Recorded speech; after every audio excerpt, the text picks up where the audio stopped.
Freeze then! Fire! Bang!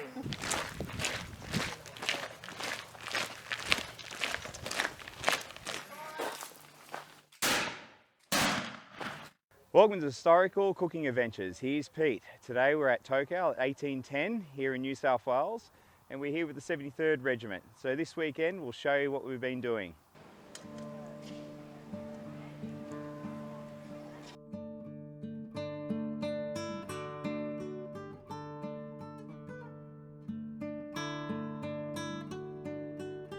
Today's episode, we are at Tocal Homestead.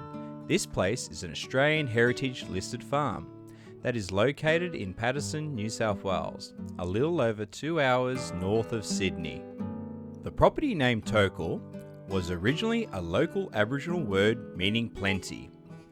The original New South Wales government grant to the property was established in 1822, and later the homestead seen here was built around 1841. Around the 1830s, Tocal was also a well-known horse stud for racehorses.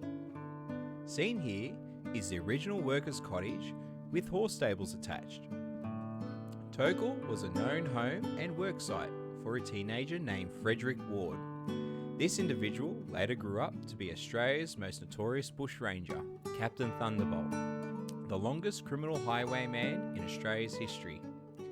The cottage and stables are nearly 190 years old and are still in good condition.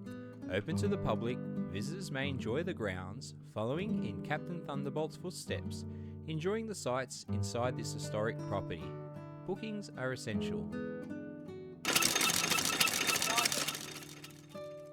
After being postponed for 3 years due to COVID-19 lockdowns, Tocal Homestead hosted the Peek into the Past in July 2022. It's a one-day event that has many demonstrations including blacksmithing, scone making, steam engines, classic cars, talks about the local area's history, woodworking, sheep shearing, and many other displays. The locals and participants were very keen to have the event go ahead, as wet weather earlier in the week leading up nearly resulted in the event's cancellation. Luckily, sunny weather for a few days saved the day. One of the groups participating in the Tocal Peek into the Past is the 73rd Regiment of Foot. The 73rd Regiment of Foot is a Sydney-based reenactment unit. In the video, you can see members of the 73rd Regiment of Foot in their white fatigue uniforms and red field uniforms. Beside them are the members of the 95th Rifles in their green field uniforms. The group in blue and yellow uniforms are the 7th Dutch Militia. Here, the three groups are being instructed to present arms. The sergeant of the 95th Rifles orders his men to move forward and engage in a skirmish. The 95th Rifles were made famous in the modern era by a popular series of books called Sharp by Bernard Cornwell, later developed into a television show of the same name, featuring Sean Bean in the title role. After taking fire, these skirmishers now beat a hasty retreat. Here you can see members of the 95th Rifles and 7 Dutch Militia marching in skirmish order against the French. The man on the horse behind them is a cavalryman of the 15th Hussars. Hussars were light cavalry used for scouting and engaging with the enemy's light cavalry. Now training is over, the British private has been ordered to prepare the fire for dinner preparation. You will see that he is using an unloaded brown bess musket to light the charred cloth. This is done by placing the charred cloth under the frizzen of the musket lock, and the sparks triggered rain down on the charred cloth to be used in starting the fire.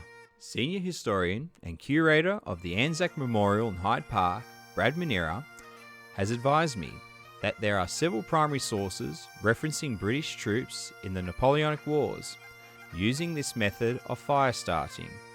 This was a quick and easy way for troops in the field to start a fire without having to use their flint and steel. The private is dressed in a fatigue uniform, as mentioned earlier in the video. The fatigue uniform was white. This was a cheap alternative to the red field tunic used in battle and parades. The field uniform didn't require dyeing, therefore it was a cost-effective uniform to wear around camp or off-duty. The private chats and banters with his fellow soldiers as he continues to prepare the fire. He takes the opportunity to put a kettle on to heat up some water.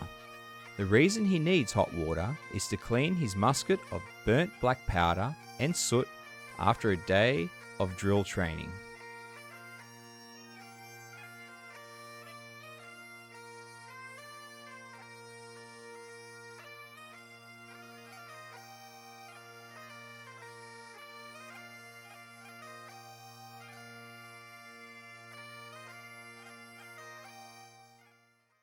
Well folks, it's Sunday, I am tired, we are breaking down the tents, and we'll see you on the next episode. Remember to like and subscribe and ring that bell.